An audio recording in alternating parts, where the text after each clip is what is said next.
പുരസ്കാരങ്ങൾ ലഭിച്ച അല്ലെങ്കിൽ നമ്മുടെ ശ്രദ്ധയാകർഷിച്ച ഡോക്യുമെന്ററി ഫീച്ചർ സിനിമകളുടെ ഒരു പ്രദർശനം. ഇമെയിലുകളും നമ്മൾ നടത്തിയിട്ടുണ്ടായിരുന്നു. ലഭ്യമായിട്ടുള്ള ഡോക്യുമെന്ററി ഈ 3 ദിവസങ്ങളിലായിട്ട് നമ്മൾ പ്രദർശിപ്പിക്കുന്നു. ഒന്ന്, അവിടെ ഏറ്റവും ശ്രദ്ധേയമായിട്ടുള്ള മത്സര വിഭാഗത്തിൽ വന്നിട്ടുള്ള സിനിമകൾ ഒന്നായിരുന്നു നമ്മുടെ ജോഷി ജോസഫിന്റെ, എല്ലാവർക്കും അറിയാം, ഫിലിം ഫെഡറേഷൻ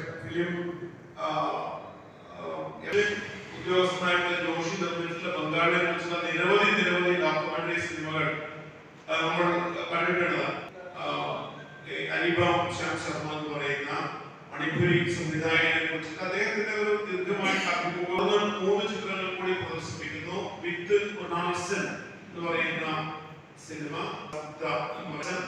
തുടർന്ന് നമ്മൾ പ്രദർശിപ്പിക്കുന്ന ഒരു സിനിമ തൊഗാനി എന്ന് പറയുന്ന ഷഫീഖ് താമരശ്ശേരി എന്ന് പറയുന്ന മാധ്യമ പ്രവർത്തകർ സംവിധാനം ചെയ്ത ഏറ്റവും അവസാനം അംബേദ്കർ പുരസ്കാരമൊക്കെ നേടിയിട്ടുള്ള ഒരു ഡോക്യുമെന്ററിയാണ്. ഷഫീഖ് താമരശ്ശേരിയുടെ തൊഗാനി എന്ന് പറയുന്ന സിനിമയാണ് പ്രദർശിപ്പിക്കുക. ഏറ്റവും അവസാനം നമ്മൾ പ്രദർശിപ്പിക്കുന്നത് നോർമൽ ഡെത്ത്, ഒരു സാധാരണ മരണം എന്ന് പറയുന്ന രാജേഷ് കാർത്തി, ഇവിടെ എല്ലാം ഓപ്പൺ ഫ്രെയിമിന്റെ രൂപീകരണ ഘട്ടം മുതൽ നമുക്ക് നമ്മുടെ കൂടെ ഉണ്ടായിരുന്ന രാജേഷിന്റെ ഹ്രസ്വചിത്രമാണ്. അതും ശ്രദ്ധേയമായിട്ടുള്ള നിലയിൽ വന്നിട്ടുള്ള ശ്രദ്ധ പിടിച്ചു പറ്റിയിട്ടുള്ള സിനിമയാണ്. രാജേഷ് വരും, അദ്ദേഹം കോഴിക്കോടുണ്ട്, വരും, ഞാൻ കഴിയുമ്പോഴേക്കും എത്താം എന്ന നിലയിൽ ആണ് അദ്ദേഹം പറഞ്ഞിട്ടുള്ളത്. അവതരണത്തോടുകൂടി നമുക്കിത് കാണാം. ഈ വളരെ ഹ്രസ്വമായിട്ടുള്ള ഉദ്ഘാടന പരിപാടി ചെയ്യാൻ വേണ്ടിയായിരുന്നു ബാബു കാമത്ത്. നമുക്കെല്ലാം അറിയാം, കൂടെ തന്നെയുള്ള ആളാണ്.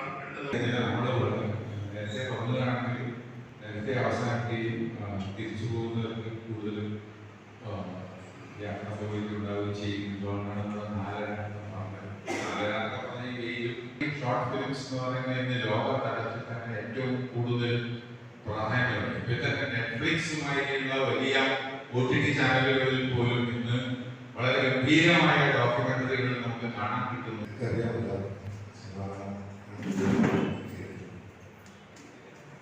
ഡോക്യുമെന്ററി ശരിക്കും പറഞ്ഞാൽ വളരെ എളുപ്പത്തിൽ നമുക്ക് ചെയ്യാൻ പറ്റുന്ന രീതിയിലുള്ള ഡോക്യുമെന്ററികളാണ് ഇപ്പോൾ കൂടുതലായിട്ടും ഉദ്ഘാടനം തന്നെ നിർത്തുന്നു.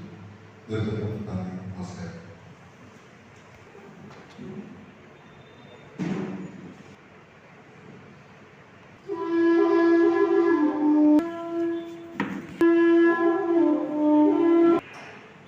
If you see what I'm saying, I just wonder, because